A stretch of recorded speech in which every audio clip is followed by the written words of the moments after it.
pasti profit lah Pak, kan tahun kelima aja udah balik modal plus profit sedikit. Tahun ke-6 sudah profit murni Pak. Iya, profit murni. Padahal bisa berproduksi sampai berapa tahun tuh? 30 tahun Pak. Oh.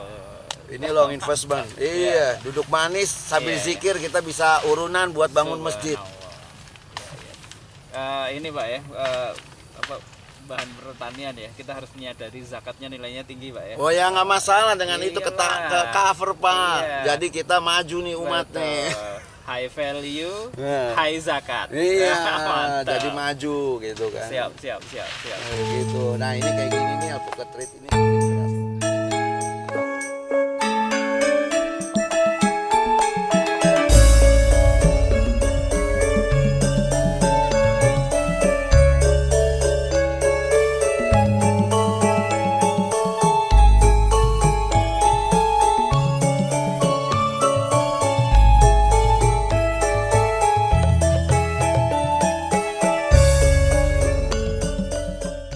Jadi saya kepikiran gini Pak, yang pertama saya merasa panjenengan berjalan jauh banget meninggalkan saya dalam konteks alpukat ya. Wow, tabungan wacananya udah kira-kira lah, saya anak kecil dalam konteks ini.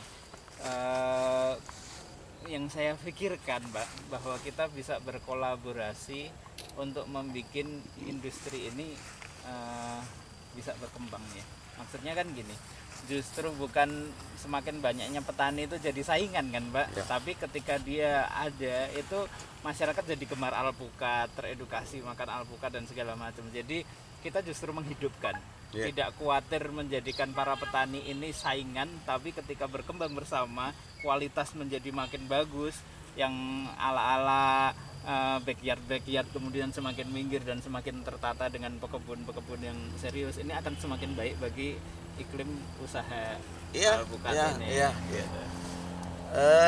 Menurut saya memang dari dulu kita juga punya pemikiran begitu kan, dari data FAO Siap ya.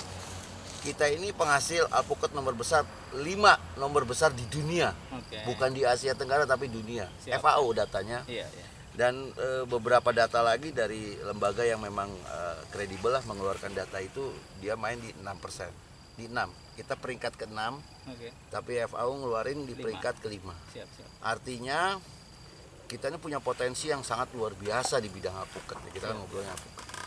Cuman karena pengelolaan dan yang lain-lainnya kita masih cenderung jauh dibanding negara-negara lain ya. Tidak industrial lah ya. Ya, jadi kita jauh nih ngejar mereka gitu loh. Kalau nggak dimulai dari sekarang, toh efek domino dari itu semua kan masyarakat pasti kan sendirinya sejahtera lah. Oke. Kita bina mereka dengan lahan 1 hektar, setengah hektar atau 1000 meter untuk menjadi partner sama kita. Nanti kita bagian penampungnya dengan standarisasi yang sudah kita miliki, standar operation prosedurnya kita kasih mereka supaya taste-nya nggak berubah.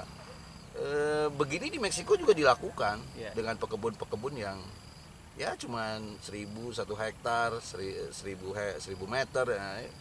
Tapi standar operasinya jadi nah, bicara tentang itu dulu Pak, pengen belajar.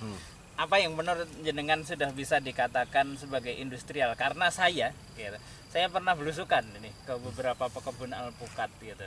Tapi apakah yang kayak gitu itu disebut industrial apa kagak gitu? Pohonnya kadang ada yang tinggi, ada yang ini, terus ada yang jarak tanamnya 10, ada yang bahkan 20, ada kosong lahan sekian. Ada berbeda dengan kalau kita melihat kayak perkebunan sawit itu seragam serut, ada row-nya, ada segala macam. mungkin nanti seperti apa sih? nanti mungkin captive marketnya aja yang akan berbeda Pak. Menurut saya ya. Jadi kalau yang di industrial mungkin perusahaan-perusahaan besar yang akan kontrak sama kita. Toh masyarakat di bawah juga mau icip-icip. Nah itu captive marketnya yang berbeda. Nah nanti bisa disuplai sama yang masyarakat yang kita optimasi dalam hal ini. Nah standar industri yang ada itu sebenarnya ya tadi Pak, bentuknya seragam, packingnya juga bagus, deliverynya tepat waktu, ya dikelola seperti industri lah, selayaknya industri. Ya entah industri garment, industri apa dan segala macam, pokoknya dibikin industri. Kan konsep industri itu 3 kalau nggak salah ya, ada 3K ya, kontinuitas, kapasitas dan kualitas. Dipenuhin aja ya. Jadi jangan bilang banyak tapi kualitasnya nggak enak. Iya. Nanti captive marketnya akan beda tuh, segmentasi pasarnya juga akan beda. Siap. Nah begitu kualitasnya enak, sedikit barangnya nggak bisa juga keluar kita. Iya. Padahal kan notabene kita tadi cerita kalau kita ini 5 terbesar di dunia penghasil. Kalau sedikit juga kemudian efisiensi penanganannya, transportingnya jadi lebih mahal lah, iya. Jadi cost operate-nya kan kalau partai besar jadi lebih efisien. Begitu dan kebanyakan mereka kan larinya ke ya di company atau ya grower lah kita ngomongnya lah, bukan grower backyard ya, tapi grower udah industri. Industri kan bisa macam-macam ya, salah satu komoditinya alpukat. Nah, selama ini kita alpukat tahu sendiri lah, kita pernah ekspor ke Singapura dengan Wina akhirnya di reject karena kualitasnya atau ya namanya quality control seleksinya dan lain-lain kan. Kalau udah ngomong industri itu ada namanya quality control, QC-nya itu semua udah standarisasi. Jadi grade A, grade B, kulit begini nggak boleh, kulit yang ini boleh, besaran segini boleh, besaran segini tidak boleh, itu udah ada di quality control. Jadi semuanya udah lewat proses. Siap. Itu yang disebut industri. Iya. Gitu. Menurut jenengan ada beberapa orang yang ini mungkin saking pinternya kali ya, orang-orang yang bisnis atau mungkin investor, saking pinternya investor. Belum udah tanya kapan nih titik jenuhnya industri alpukat nih. Takut kita masuk baru 3 tahun ternyata udah jenuh pada ini. Bisa digambarkan nggak seperti jadi apa begini, kondisi Pak, sekarang? Data terakhir kalau nggak salah pertengahan tahun lalu di dunia ini pengekspor terbesar alpukat itu ada di Chili kalau nggak salah datanya. Chili lagi ngalamin drop dan lagi ada demo besar-besaran dari LSM di Chili karena menanam alpukat sama dengan environmental killer. Jadi ngebunuh lingkungan. Alpukat itu butuh air. Jadi dari gunungnya air sudah ditarik tuh sama industrial alpukat. Implikasinya satu danau yang tadinya penuh sekarang sudah bisa main bola tuh di dasar danau itu. Artinya ini nggak bakalan jenuh. Seperti ini ya, apa nasibnya sawit ya? Iya. Dianggap sin company ya. Ya. Ini nggak bakalan jenuh satu. Yang kedua, alpukat itu demandnya masif. Dari anak bayi baru lahir sampai kakek-kakek nggak pernah dilarang makan alpukat. Malah dianjurkan karena ada omega, terus lemak LDL, HDL-nya juga bersahabat sama darah dan lain-lainnya. Sebagai catatan, salah satu dari cuma sedikit sekali makanan yang boleh dikonsumsi bayi baru lahir pisang sama alpukat.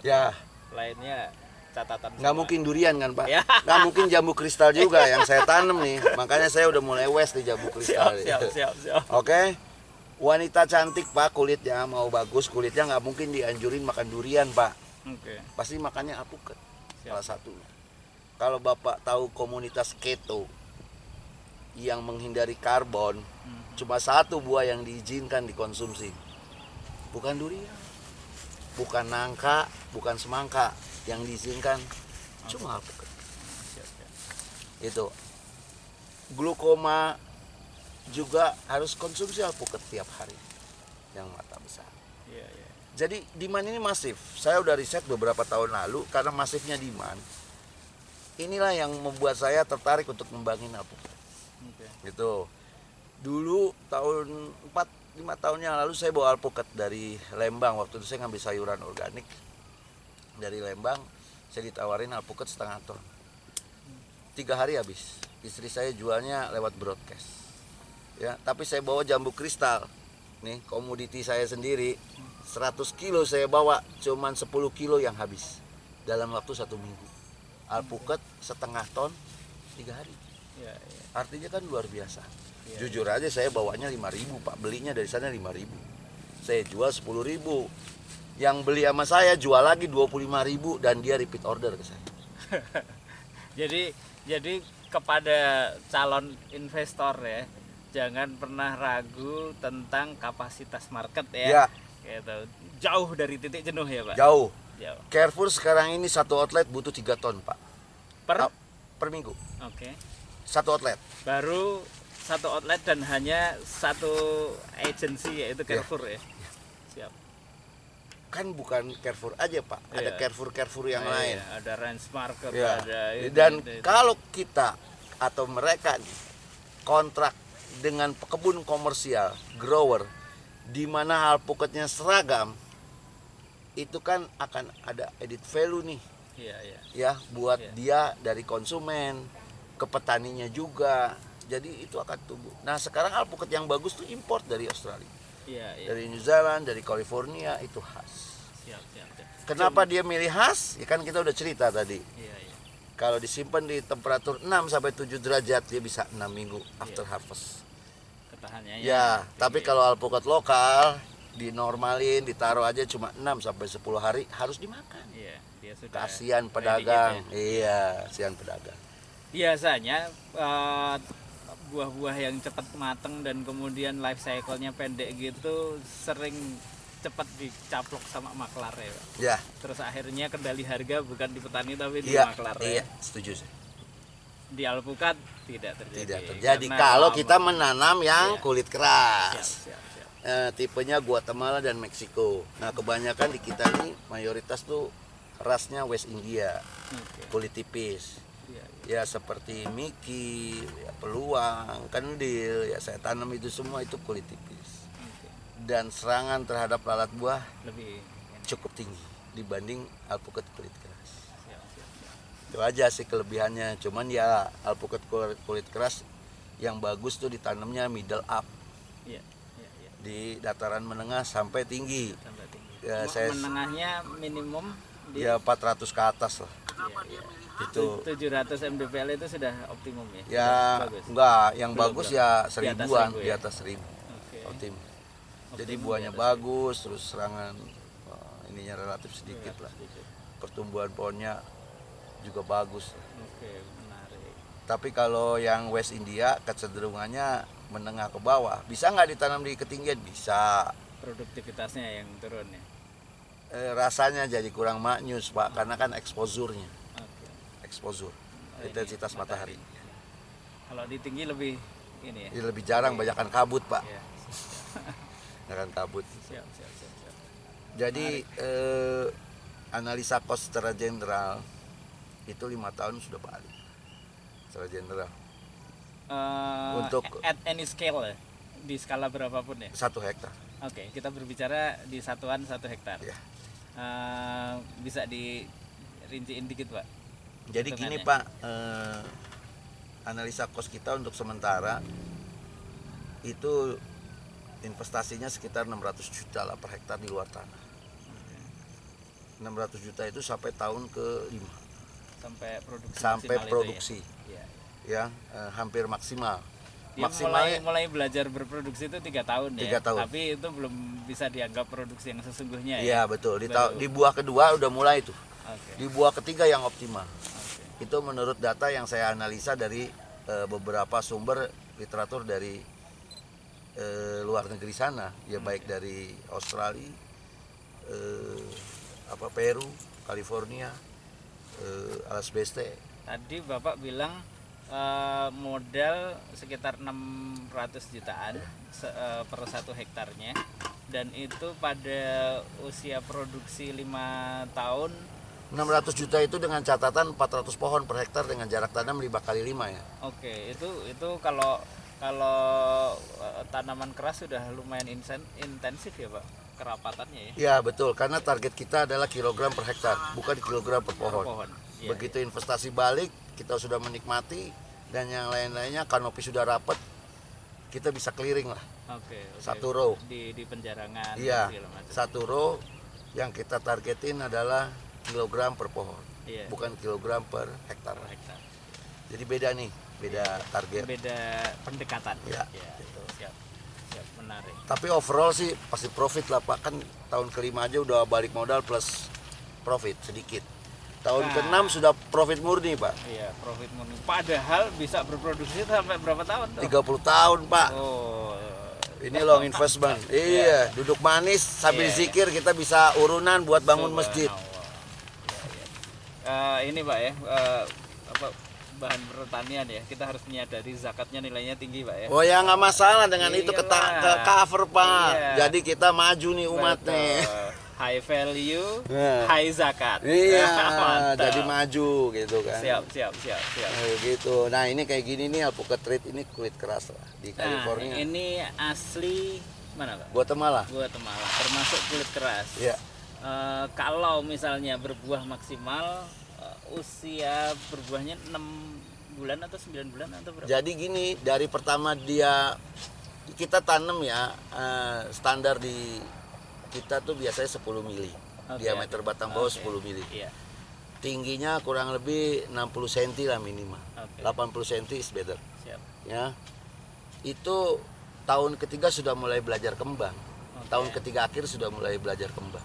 Akhirnya tahun keempat kan sudah panen. Iya. Dari mulai kembang sampai panen, dia butuh waktu sekitar 8 bulan. Dan alpukat ini panennya tidak serempak. Artinya kita pilih yang memang sudah layak panen. Betul. Sudah tua, cirinya apa? Ini dark green. Siap. Ininya dark green, terus ada bintil-bintil hitam. Iya. Nah, nyerong dikit nih. Itu yang juga sering kita dapeti ya Pak di alpukat yang selama ini masih beredar di pasaran ya. Nggak standar di umur petik maksudnya. Ya, jadi kita biarin udah lembek juga rasanya getir gitu. Jadi gini Pak, karena dia yang ada di Indonesia itu semua alpukat bukan dari industri. Ya, jadi para penebas, tengkulak-tengkulak dari backyard ya, pekarangan-pekarangan. Naksir nih ada satu keluarga punya pohon 3, 4 atau satu pohon ditaksir 300 sampai 700 ribu, bahkan 1 juta. Karena dia targetin itu mesti banyak kiloan yang dia rontokin, akhirnya dia rontokin tuh semua. Mau dia memang layak petik tua, mau tidak layak petik dirontokin dalam rangka ngitung tonase. Ya. Setelah dikumpul belum tentu ini Pak ya, yang gede banget itu sudah umur petik belum iya tentu. Ya contohnya kayak kendil kan ya, atau peluang besar ini. gitu, tapi sebenarnya dia mungkin belum maksimal gitu loh, belum tua di pohon dia petik. Satu pohon, satu keluarga, ada 1000 pohon, 1000 keluarga atau satu keluarga dikumpulin Pak di satu tempat. Ya, sama dia diseleksi yang kulitnya bagus, kirim ke supermarket. Walaupun yang kulitnya bagus belum tentu layak petik. Ya, layak petik kita ngomong ya, tua. Nah, yang grade rendahnya itu dilempar ke pasar basah. Jadi wajar nih kawan-kawan dapetin alpukat kulitnya bagus, ya udah lembek, dia pikir mateng, begitu dimakan pahit, wajar. Kenapa? Karena sebenarnya itu belum layak petik, belum tua di pohon. Walaupun ukurannya besar gitu ya. Jadi begitu. Nah, itu yang beredar sekarang ini di Indonesia. Even di supermarket begitu juga sama. Sama. Jarang kita dapetin di supermarket satu gerai alpukat ya dengan standarisasi yang memang dari industri, jarang. Jadi dia bilang alpukat A, ada yang bentuknya bulat, lonjong dan lain-lain. Karena mereka bukan dari industri, bukan dari grower. Jadi sekali lagi, bagi orang yang mau memasuki industri ini secara serius, tidak perlu khawatir tentang size industrinya ya. Masih sangat cantik sekali ya. 2 tahun lalu Jepang pernah kirim surat ke Departemen Industri kita dan Departemen Pertanian, minta alpukat khas 5 kontainer ukuran 20 feet per minggu. Per minggu? Ya. Itu baru satu negara ya? Satu negara. Satu kontainer asumsi kita 110 ton. Butuh berapa hektar? Dan kita belum siap dengan industri alpukat. Lagi baru mau nyoba ke arah sana. Dengar-dengar curi-curi dengar nih Pak, sudah berapa hektar yang serius? Kita di Megamendung itu ada 5 hektar. Terus di Gunung Mas ada 34 hektar. Selain itu pemain yang lain Bapak membaca? Ada teman kita di Subang itu kurang lebih 100 hektar, tapi dia baru tanam beberapa puluh hektar, belum semuanya dia. Dan itu masih under capacity banget lah ya. Jauh.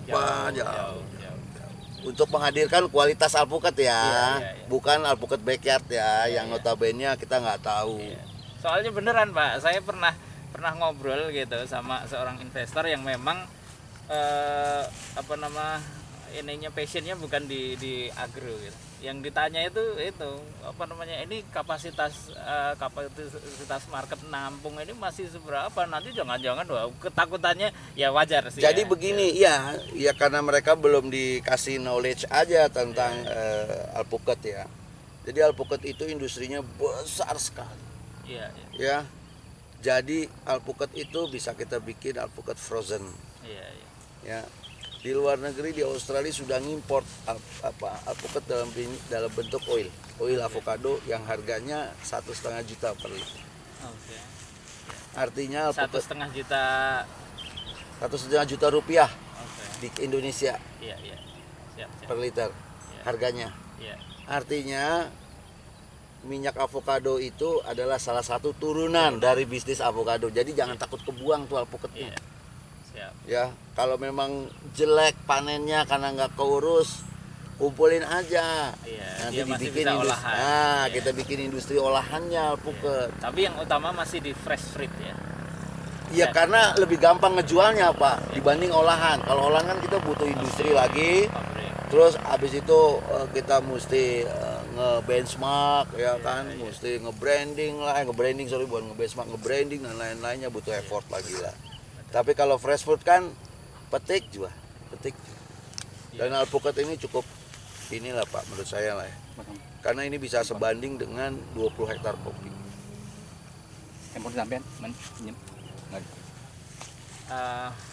Bandingannya bisa 20 hektar kopi Pak. Jadi Bapak nanam 20 hektar kopi itu akan sama pendapatannya dengan Bapak cukup nanam 1 hektar. Menarik. Ya, itu bukan pendapatan, margin. Ya. Menarik. Iya. Ya, 5 hektar cengkeh Pak. Dengan catatan itu tadi ya Pak. Satu, kualitas dan penggarapannya industrial. Ya. Kemudian sedapat mungkin yang kita tanam adalah alpukat yang high value ya. Ya. Siap. Nggak perlu jualan Pak. Nanti orang ngeburu kita. Insya Allah. Iya. Kan udah ada Jepang minta 5 kontainer per minggu. Siap. Jadi dia nyari, bukan kita yang jual. Oke. Dia nyari kita. Belum pasar Timur Tengah. Iya, betul. Jadi ini peluang bisnis lah menurut saya. Siap. Kadang kan orang kalau bukan di bidang agro ini takut lah, ini ya normal lah, makanya kita kasih informasi ini mungkin. Iya. Supaya Jadi tentang market nih. Market ini yang paling menjadikan investor ketakutan seberapa gede, karena sekarang itu kan pola bertani kan driven by demand kan. Kita harus memikirkan dulu jual kemana baru memproduksinya gitu. Naif kalau kita memproduksi dulu baru ini, kan orang berpikirnya selalu seperti itu. Yang modern sekarang, pola industri modern. Nah, tadi kita sudah mendapatkan bahwa demandnya ternyata size-nya masih sangat gede, baik di dalam maupun di luar negeri. Di dalam kita masih dirajai alpukat yang belum bagus kualitasnya, masih kelas backyard gitu. Maka ketika kita menanam event itu, misalnya taruh kata yang kualitas lokalan pun, kalau industrial dan bagus kualitas penggarapannya itu bisa merangsek Pak ya. Bisa. Pasar tapi tetap lokal. nggak bisa ekspor ya. Pasar lokal. Gitu. Karena lidahnya lidah lokal gitu. Lidah orang luar sudah punya taste sendiri gitu. Siap. Nah, ini menarik nih Pak. Bagi teman-teman yang ingin mengembangkan ini alpukat, jangan khawatir gitu.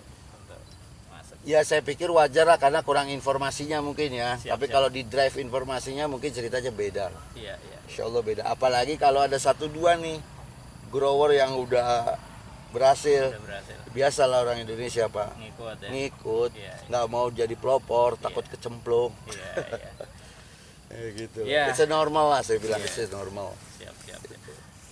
Dan diikutin pun kita nggak masalah ya. Oh iya. Menjadikan industri ini tambah sehat. Iya, justru kita pengen ngebangun minimal kita jadi tuan di negara sendiri lah, nggak perlu import alpukat dari luar. Kita bisa tanam, kita kaya nih, Indonesia ini kaya. Katulistiwa eksposurnya luar biasa. Saya pernah makan Pak alpukat yang saya tanam khas dengan alpukat dari Australia dan dari Afrika Selatan. Teman saya bawa khas, enak dari Indo Pak. saya panen di kebun saya jauh tesnya. Karena tanah dan segala macam. Agriclimate saya ngomong. Segala unsur Ya, alamnya agriclimate. ya. Baik tanah maupun exposure Ya. atas, pokoknya environment, Ya. agriclimate.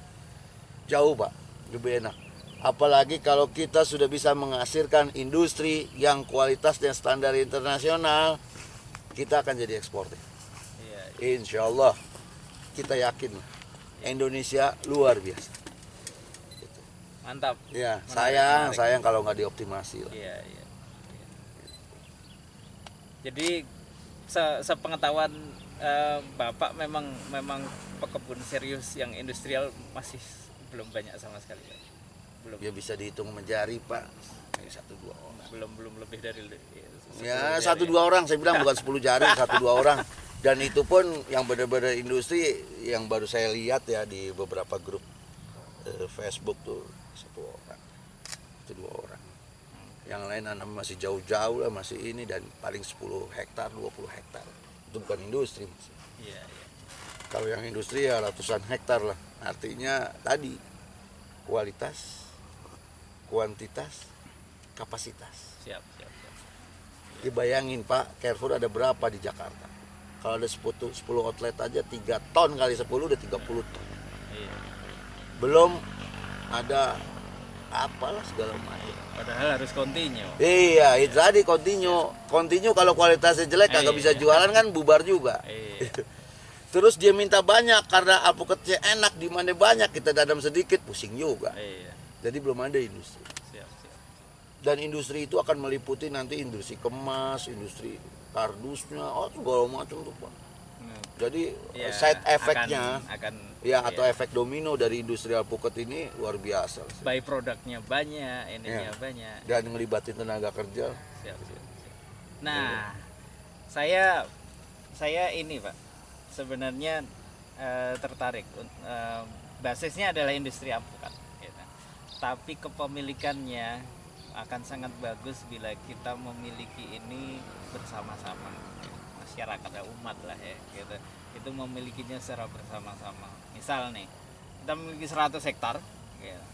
Kemudian di coupling nih, siapa mau 1000, siapa mau 2000 meter, siapa ini kemudian dimilikin, gitu. Tapi tata kelolanya dipegang secara serius oleh sebuah institusi yang memang kuat secara SOP, gitu Pak. Wah itu lebih menarik Pak. Jadi milik umat. Iya, Pak. jadi masyarakat bisa nikmatin bareng. Iya, betul. Buahnya nikmatin, Betul. profitnya juga nikmatin. Betul. Berbaginya juga bisa kita nikmatin. Iya, betul. Berbagi untuk umat lah, Betul. inilah, itulah. Ya, misalnya nih, Ladang jariahnya juga besar Iya, kan, entah pengelola, investor gitu kan, Iya. maupun yang lain-lain. Saya membayangkan nih Pak, 1000 hektar gitu, dipecah-pecah, dimiliki sama masyarakat, misalnya 100 orang gitu. Habis itu 100 ini tergabung dalam satu pengajian gitu misalnya. Ya, sebut Terus lah. Dunia akhirat dapat tuh, Pak. Terus mereka pada bisik-bisik bikin masjid ya. Ya. Gitu. Karena untungnya gede banget, masjid yang sini sudah selesai, pindah sebelah sana ya, Ya, masjid sebelah sana ya, iya. pesantren yuk sebelah sana ya, Iya. pesantren sudah. Nah, Apalagi itu. nanti yang ngurus alpukat Pak, Siap. itu santri. Nah, itu dia. Jadi kita bangun ya. Berdampingan dengan Iya, jadi industri. tenaga ahlinya itu santri. Iya. Jadi buat kita, untuk kita, Iya. untuk umat semuanya tuh. Suatu Waduh. ketika ada orang yang pengen mengkloning lokasi ini, Pak, tolong bangun di Sumatera. Udah si santri berangkat ke sana, iya. sekalian membangun pesantren juga di Wah sana. iya, jadi merata Pak pembangunannya. Ya kan, Siap, pembangunan siap. umatnya bisa kemana-mana. Tinggal Betul. copy paste saja orang punya standarisasi yang ada. Betul. Ini yang sering kemudian kita istilahkan sebagai, kalau dulu kan sosiopreneur ya, entrepreneur yang digarap secara bersama-sama, yaitu sosiopreneur. Ditambahin ini jadi religio sosiopreneur. Wah, it's a good idea. Ini dia. Iya, it's a good idea. Nah, itu Pak. Jadi saya mohon izin, ini akan menjadi sebuah serial Pak. Mungkin kali ini kita berbicara tentang size bisnis, tentang overview industri ini seperti apa. Ke depan kita akan berbicara tentang lebih spesifik tentang ini varietas apa, varietas ini cocok di ketinggian berapa dan segala macam, kemudian teknik pembuatannya, boleh ya? Oh silakan Pak. Jadi, dengan senang hati. Yang penting ini manfaat buat umat. Amin. Amin. Manfaat Insya buat Allah. orang-orang. Minimal kita kebagian pahalanya kalau dia Iya. ngikutin jejak. Betul. Itu yang kita upayakan. Betul. Ya, insya Allah kita ngajak orang, satu entrepreneur, dua entrepreneur yang sosio, tiga sosiopreneur yang religius. Amin. Barakallah. Insya Allah. Insyaallah. Begitu teman-teman pemberdaya masyarakat, obrolan kita dengan Pak Haji Jeki, salah satu di antara pekebun alpukat yang bisa dibilang quote and quote paling serius di Indonesia, mengembangkan secara industri, SOP-nya jelas. Ya, apa mau dikata, saya sudah berkeliling ke berbagai tempat, saya baru merasa ini kayaknya bentuk form dari sebuah avocado farming yang kayaknya bisa dikembangkan secara industrial betul. Begitu, ketemu lagi di kesempatan yang lain, insya Allah. Assalamualaikum warahmatullahi wabarakatuh. Waalaikumsalam.